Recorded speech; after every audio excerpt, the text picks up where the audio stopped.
अस्सलाम वालेकुम। हमने चैप्टर नंबर 3 स्टार्ट किया है, human blood and circulatory system, जिसमें हमने कल के लेक्चर में पढ़ा था blood and its component, blood plasma. आज हमने पढ़ना है cell body, blood cells and cell like bodies. First one है रेड ब्लड सेल्स, एरिथ्रोसाइट्स। ठीक है, रेड ब्लड सेल्स को क्या कहते हैं? Erythrocytes. Red blood cells RBCs are disc shaped biconcave. ठीक है, डिस्क शेप, आपको पता है ना डिस्क शेप कैसी होती है? Cells with a depression at a centre. ठीक है, जिसके सेंटर में डिप्रेशन होता है, मीन्स के एक घड़ा सा बना होता है। ठीक है, होल सा। They contain haemoglobin which turns bright red in the presence of oxygen and dark red when deoxygenated. तो रेड ब्लड सेल्स में क्या होते हैं? हीमोग्लोबिन्स होते हैं कि जब ऑक्सीजन प्रेजेंट हो तो वो ब्राइट रेड कलर के होते हैं, और जब ऑक्सीजन ना प्रेजेंट हो तो वो डार्क रेड कलर के होते हैं। ये transport oxygen and little amount of carbon dioxide. ठीक है, ये क्या करते हैं? ये ऑक्सीजन को ट्रांसपोर्ट करते हैं और little amount of carbon dioxide को भी। There are 4 to 5.5 million RBCs per mm³ of bloods. ठीक है, कितनी 4 to 5.5 मिलियन आरबीसीज होते हैं पर mm³ ब्लड में। Before the end immediately after birth RBCs are formed in liver and spleen. ठीक है, जैसे ही मतलब बच्चे की बर्थ होती है, पैदाइश होती है, उसके बाद ही आरबीसीज बनना शुरू हो जाते हैं। कहाँ पे? लीवर में और स्प्लीन में। स्प्लीन कहते हैं पित्ता को। ठीक है, in adults there are formed in red blood bone marrows of short bones. ठीक है, स्टेरनम, रिब्स एंड वर्टिब्रेट्स। और अडल्ट्स में कहाँ पे ये बनना शुरू हो जाता है? बनता है रेड ब्लड बोन मैरो में और बोन्स में, जैसे कि रिब्स वगैरह होगी, स्टर्नम हो गया, वर्टिब्रेट हो गया। During the formation of an RBCs in its nucleus and organelles are broken down. The average life span of an RBCs is about to 120 days. ठीक है, जैसे ही आरबीसीज बनती हैं, ठीक है, फॉर्मेशन होती है आरबीसीज की, तो इसके न्यूक्लियस और ऑर्गेनेलीज जो हैं वो ब्रेक डाउन होना शुरू हो जाते हैं। और जो एक रेड ब्लड सेल्स की लाइफ स्पैन है ना, वो ऑलमोस्ट 120 डेज है। When RBCs complete their age, they are removed by spleen and liver. जैसे ही एक से रेड ब्लड सेल की लाइफ कंप्लीट होती है तो वो क्या करता है कि रिमूव हो जाता है स्प्लीन और लिवर से। नेक्स्ट है, अच्छा यहाँ पे देखें, there are more than 30 trillion RBCs throughout the body. About 2 million RBCs die and are replaced every second. ठीक है, उन्होंने कहा है कि 30 ट्रिलियन आरबीसीज होते हैं एक बॉडी में। ठीक है, और 2 million RBCs die and replaced every second. हर सेकेंड में 2 मिलियन आरबीसीज जो हैं वो डाई हो रहे होते हैं और रिप्लेस हो रहे होते हैं न्यू वन से। नेक्स्ट है white blood cells, leukocytes. White blood cells are colourless and have irregular shape. ठीक है, वाइट ब्लड सेल्स जो होते हैं वो क्या होते हैं? कलरलेस होते हैं, तभी तो वाइटिश होते हैं और इरेगुलर उनकी शेप होती है। ठीक है, there are formed in red bone marrow. Some WBCs mature in lymph nodes, tonsils, thyme and spleen। ठीक है, कि जो मेच्योर WBCs होते हैं वो कहाँ पे होते हैं? लिम्फ में होते हैं, नोड्स में, टॉन्सिल्स में, थिम्प और स्प्लीन में। WBCs are larger in size and less in numbers than RBCs। अब देखें कि वाइट ब्लड सेल्स जो होते हैं वो रेड ब्लड सेल्स से साइज़ में बड़े होते हैं और नंबर्स में कम होते हैं। An average of 7000 WBCs per mm of blood is present within a normal range for adults। ठीक है, adults में कितने होते हैं WBCs? 7000 per mm³।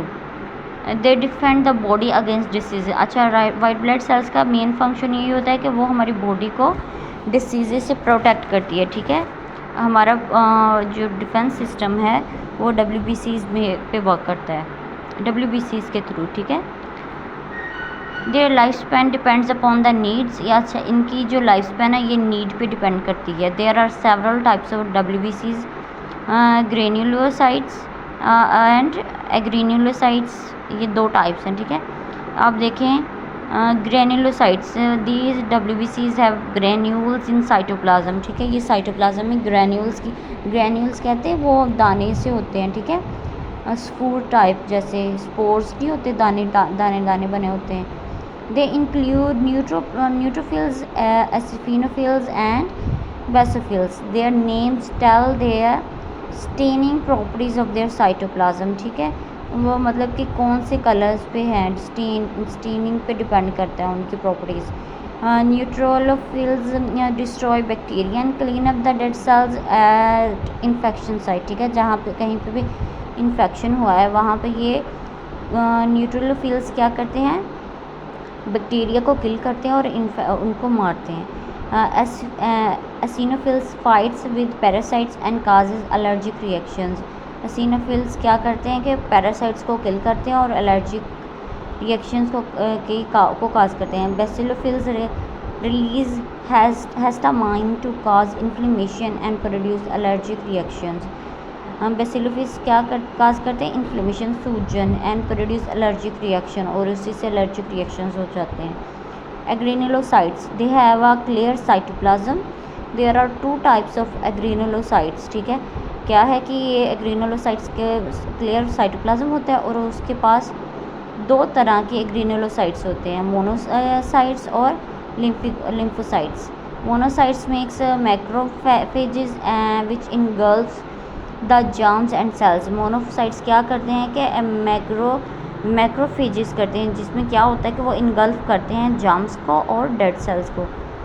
Lymphocytes make antibodies against pathogens, और लिम्फोसाइट्स क्या करते हैं कि हमारे जिस्म में जितने भी पैथोजेंस हैं ना, उनके अगेंस्ट एंटीबॉडीज़ बनाते हैं। एंटीबॉडीज़ पता है ना कि कोई भी डिसीज़ हो या फिर कोई इन्फेक्शन, उसके अगेंस्ट जो लाया बॉडी की प्रोटेक्शन के लिए बनाई जाती हैं प्रोटीन्स की फॉर्म में, वो होती हैं एंटीबॉडीज़ जो हमारी बॉडी को प्रोटेक्ट करती हैं, ठीक है।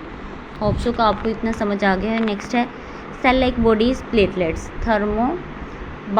थर्मोबोसाइट्स। अब ये देखें, platelets are not whole cells, ठीक है।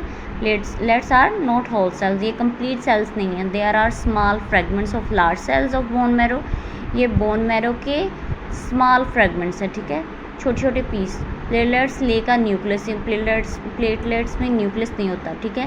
Their life span is 7 to 12 days. एक प्लेटलेट्स की लाइफ स्पैन कितनी है, 7 to 12 डेज। अब 1 mm³ of blood contains 2,50,000 platelets. एक mm³ में कितने प्लेटलेट्स होते हैं, 2,50,000। When a blood vessel is damage, अगर कोई भी ब्लड वेसल जब डैमेज होती है, platelets gather at the damage site, ठीक है। क्या होता है कि जो डैमेज साइट्स है वहाँ पे प्लेटलेट्स जो है वो जमा होना शुरू हो जाते हैं। Here they convert plasma protein, यहाँ पे क्या होता है कि प्लाज्मा प्रोटीन कन्वर्ट हो जाता है फाइब्रोजन में इनटू फाइब्रिन, फाइब्रोजन और फाइब्रिन में कन्वर्ट हो जाता है। The fibrin molecules from a net that traps RBCs. अब देखें कि वो जो फाइब्रिन मॉलिक्यूल्स हैं वो क्या हैं, फ्रॉम अ नेट, जो ऐसे मॉलिक्यूल्स जो आरबीसीज को ट्रैप करते हैं, ठीक है, आरबीसीज रेड ब्लड सेल्स को। The mass of fibrins and RBCs hardens, जो फाइब्रिन का मास है वो आरबीसीज को हार्डन कर देता है। This hard mass is called a clot. अब वही हार्ड मास क्या है, क्लोट है। क्लोट का पता है ना, एक मंजमद जमा हुआ खून जिसे हम कहते हैं। A clot prevents bleeding until the damage vessel is replaced. तो क्या होता है कि जहाँ पे कट्स वगैरह लगे होते हैं वहाँ पे क्लोट्स बनते हैं, जो फाइब्रिन को, जो फाइब्रिन एक मॉलिक्यूल है, ठीक है, वो आरबीसीज को हार्डन फॉर्म में शिफ्ट कर देता है, और वो पे वहाँ पे जहाँ पे कट्स वगैरह लगे हैं वहाँ पे इकट्ठे होने शुरू हो जाते हैं और ब्लड फ्लो को रोक देते हैं, यहाँ तक कि जो डैमेज वेसल है ना वो रिपेयर कर ली जाती है, ठीक है। अब यहाँ पे देखें, macrophages die in the process of killing the germs. Macrophages क्या हैं कि जर्म्स वगैरह को किल करते हैं। The dead cells accumulate and make the white substance called pus, ठीक है। तो क्या होता है कि वहाँ पे डेड सेल्स जो हैं वो जमा होना शुरू हो जाते हैं, वाइट सब्सटेंस, ठीक है, वाइट से कलर के, जिसको हम पस कहते हैं। सीन एट इन्फेक्शन साइट, आपने देखा होगा जहाँ कर्स वगैरह या चोट वगैरह लगी है वहाँ पे पस बन जाता है, ठीक है, वो वाइट सा होता है इन्फेक्शन साइट पे, ठीक है। तो उसको हम क्या कहते हैं, पस कहते हैं। होप्स हो कि आपको आज का लेक्चर समझ आ गया हो, आपने इसको अच्छे से याद करना है। अल्लाह हाफिज़।